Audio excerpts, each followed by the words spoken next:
the United States leaving the ice in Boston on October 25 after a 51 loss to Canada, one of several games between the teams before 2018 Winter Olympics.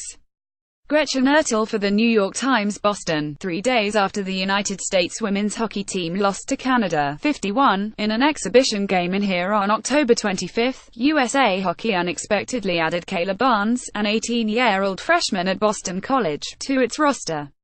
The move may just be insurance for the coming Four Nations Cup, which begins Tuesday outside Tampa, Florida, and is the last major women's hockey tournament before the 2018 Winter Olympics. Or inserting Barnes, a prodigious defender who has won 3 consecutive under-18 World Championships, into the lineup could be a shrewd psychological and tactical ploy. After all, Barnes is one of the few players on the American team who is somewhat unknown to Canada. Her addition is one example of the chess-like maneuvering within the most intense rivalry in women's hockey. By mid-December, the two teams will have played up to 8 games against each other, including one on Wednesday, in the span of 2 months, plotting the final moves of a 4-year build-up to an expected meeting in the gold medal game in Gangneung, South Korea, on February the 22nd. I use the analogy of going into it like a test, forward Sarah Nurse of Canada said. The better prepared you are when it comes down to that time in February when we play these guys again, we want to know what they're going to throw at us. We don't want any surprises. We want to be 100% prepared. Since women's hockey became an Olympic event in 1998, the United States and Canada have dominated the sport. They have combined to win all 5 gold medals and have met in all but one Olympic final. Sweden defeated the United States in the semi-finals in 2006. Canada has defeated the United States in the last 2 finals. The teams have met in all 18 World Championship finals, with the United States winning 7 of the last 8. The fact that no other national teams have consistently reached the North Americans' level of excellence has created an unusual situation in which the United States and Canada always have an eye toward one-upping each other. The Americans have not won an Olympic gold medal since 1998, further motivating them to find an edge.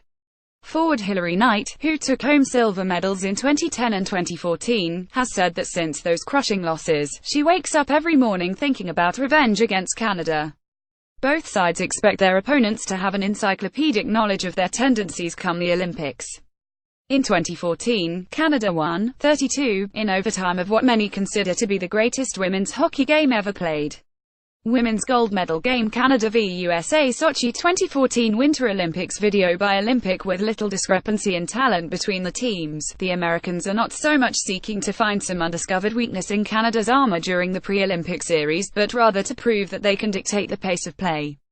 They also must hone their chemistry and accountability to carry them through the tense sequences that will most likely decide another gold medal match.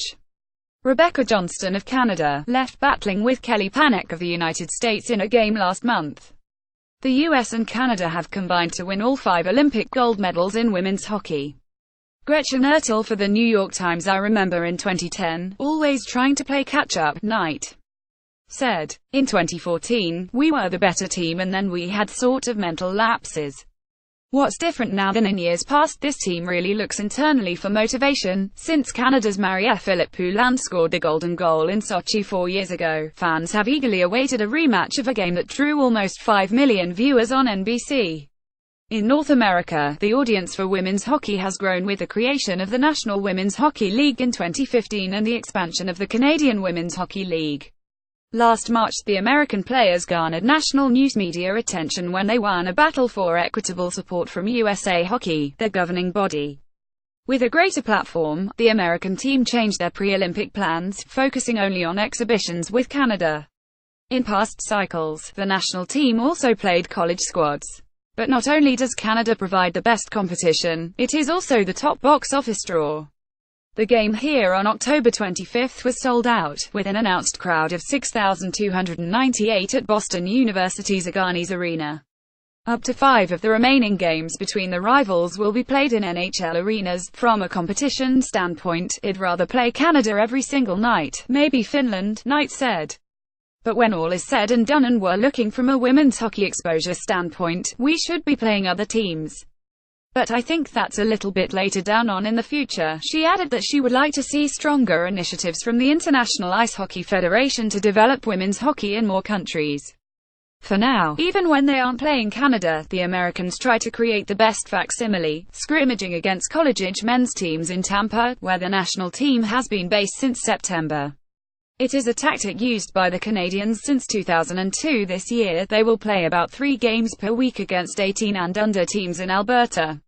Jocelyn Larocque, a 2014 gold medalist, said those events had also helped grow women's hockey throughout the province, as the games fill smaller rinks with hundreds of fans.